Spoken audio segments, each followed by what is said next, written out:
Fala, pessoas!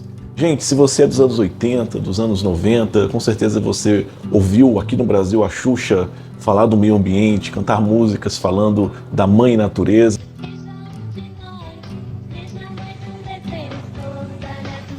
Tivemos em 92 aqui no Brasil esse encontro da ONU, Rio 92, que tratou desses temas relacionados ao meio ambiente, à ecologia, a Eco 92. Tivemos há pouco tempo em Paris, os acordos de Paris, em 2015.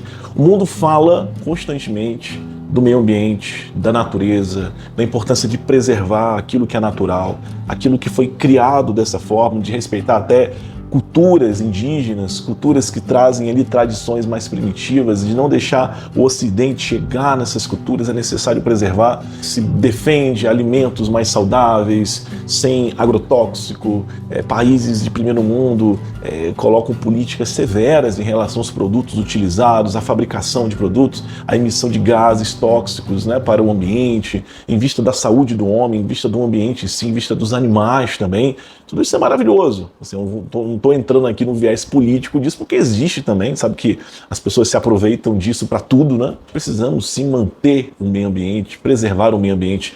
Mas será que preservamos toda a natureza? Ou existe uma parte da natureza que nos incomoda, e que talvez pessoas que defendem essa natureza, como eu falei, ecologia, não defendem essa natureza, é a sua natureza humana. Eu queria falar com você um pouquinho nesse vídeo aqui sobre essa natureza que incomoda. E normalmente, hoje, a natureza que incomoda é a natureza do homem, é a natureza humana. Fica aqui comigo, se você não está inscrito, se inscreva, curta esse conteúdo, compartilhe com outras pessoas, comente aqui embaixo. É muito importante tudo isso para que a gente alcance ainda mais pessoas aqui. Quero ler para você aqui uma frase da Shirley Firestone, uma feminista radical canadense, falecida em 2012. Ela disse o seguinte: o que é natural não é necessariamente um valor humano. Olha só, a humanidade começou a dominar a natureza. Já não podemos continuar a justificar a perpetuação de um sistema discriminatório de classes por sexo, com base nas origens com que a natureza nos dotou. Então, essa feminista, a Shirley Firestone, ela defendia que o marxismo ele errou porque ele foi para a questão econômica, para poder tirar essa hegemonia das famílias, e não era por aí. Na verdade, é preciso acabar com as diferenças sexuais, é preciso que a mulher domine a reprodução sexual com as capacidades tecnológicas que nós trazemos hoje na manipulação da genética, enfim, no tempo que ela foi escrevendo essas coisas. Então é muito importante entender que existe, claro, toda uma ideologia por trás dessa raiva, por exemplo, da natureza do homem e da natureza da mulher, dessa dependência que um tem do outro, até em vista da própria procriação, em vista de vermos novos filhos nascendo. Então se defende um feminismo mais radical, como o da Shirley aqui, defende justamente uma apropriação da reprodução, para tomar a linguagem dela, por parte da mulher. Ela defende, por exemplo, pontos como reivindicar a liberdade sexual, foi o caso do movimento quando surgiu a pílula anticoncepcional, o controle feminista das atividades ideológicas e culturais, estabelecer uma ajuda do sistema de sustento econômico para a mulher. Existe uma grande desculpa que é a mulher, que a mulher é esse sexo oprimido, é esse sexo que sofre opressões e que por isso os sexos eles precisam ser eliminados, e eliminaremos isso com uma ideia subjetiva de identidade, onde é o gênero, é aquilo que eu sinto, é aquilo que me atrai, é a minha orientação que vai definir quem eu sou. E, como ela disse aqui, não é um valor natural, a natureza que eu recebi, a sexualidade recebida não é um valor natural, então isso pode ser dispensado. Isso é um grande risco e está fazendo um grande mal para todos nós, em particular para as crianças, em particular para os jovens, porque nós vamos como que respeitando e aderindo pouco a pouco a essa ideia de que este corpo aqui que eu recebi, ele pode ser de alguma forma mudado, modificado, ou até mesmo não tomado em consideração. Essa sexualidade recebida pode ser não tomada em consideração na minha definição como pessoa, na minha identidade como pessoa. São João Paulo II ele é claro, quando ele diz que o corpo revela a pessoa. O corpo é essa parte do ser visível, e que influencia profundamente. E é espantoso em tempos como esse que nós vivemos, onde a ciência está avançadíssima, né, onde nós identificamos que o cérebro do homem é diferente do cérebro da mulher, que todas as células do corpo de um homem são diferentes do corpo de uma mulher, a forma como fomos concebidos no útero da nossa mãe, os cromossomos ali, tudo é diferente. Nem tudo é complementar também. E a igreja geralmente é muito criticada, chamada de sexista, separamos as mulheres, colocamos de um lado, os homens de outro. A igreja é clara no seu catecismo, quando diz que o homem e a mulher criados à imagem e semelhança de Deus são dotados da mesma dignidade. Não existe isso, pelo amor de Deus, não existe isso de um sexo inferior, de um sexo superior.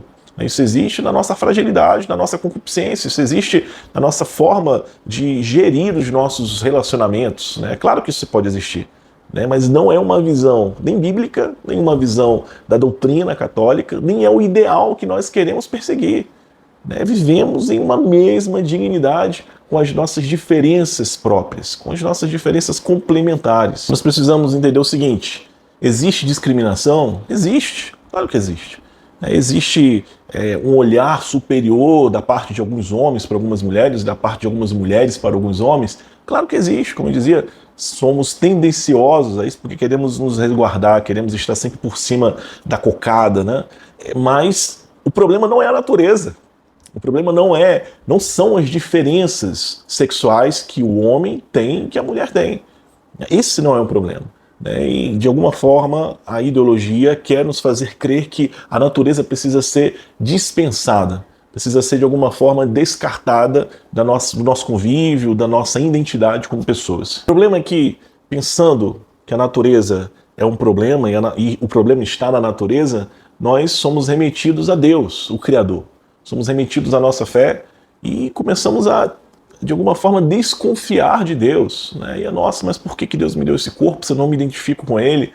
Mas como é que eu me sinto separado dEle?